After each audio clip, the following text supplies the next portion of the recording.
زمان town Bhittai چوکی police کا دوران پیٹرولنگ گشت کراسنگ مہر النساء روڈ نزدیک ہونڈا شو روم کے قریب ڈکیتوں سے مقابلہ، 2 ملزمان کو زخمی حالت میں گرفتار کر لیا گیا۔ اس حوالے سے مزید تفصیلات جانتے ہیں ہمارے چیف رپورٹر کراچی جاوید محمود ارائیں سے۔ جی کیا تفصیلات ہیں آپ کے پاس، بتائیے گا۔ بالکل، ایس ایس پی ضلع کرنگی محمد طارق نواز کے احکامات اور ایس ایچ او زمان ٹاؤن انسپکٹر غلام نبی آفریدی کی ہدایت پر تھانہ زمان ٹاؤن بھٹائی چوکی پولیس دوران پیٹرولنگ گشت پر مامور تھی۔ کرنگی کراسنگ مہر النساء روڈ نزدیک ہونڈا شو روم کے قریب مشکوک افراد کو رکنے کا اشارہ کیا تو موٹر سائیکل سوار 2 ملزمان نے پولیس پارٹی پر فائرنگ کر دی۔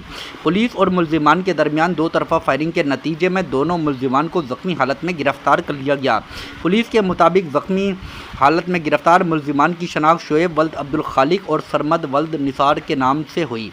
تھانہ Zaman town S H O inspector Ghulam Nabi Afridi کے مطابق گرفتار ملزمان کے قبضے سے ایک پسٹل 30 بور بیمر راؤنڈ اور تھانہ زمان ٹاؤن کی حدود سے شہریوں سے چھینی ہوئی 2 موبائل فونز اور تھانہ کرنگی صنعتی ایریا کی حدود سے چوری کی ہوئی موٹر سائیکل برآمد کر لی گئی۔ پولیس کے مطابق زخمی ملزم کو علاج معالج کے لیے اسپتال منتقل کر دیا گیا۔ گرفتار ملزمان کا کرمنل ریکارڈ چیک کیا جا رہا ہے۔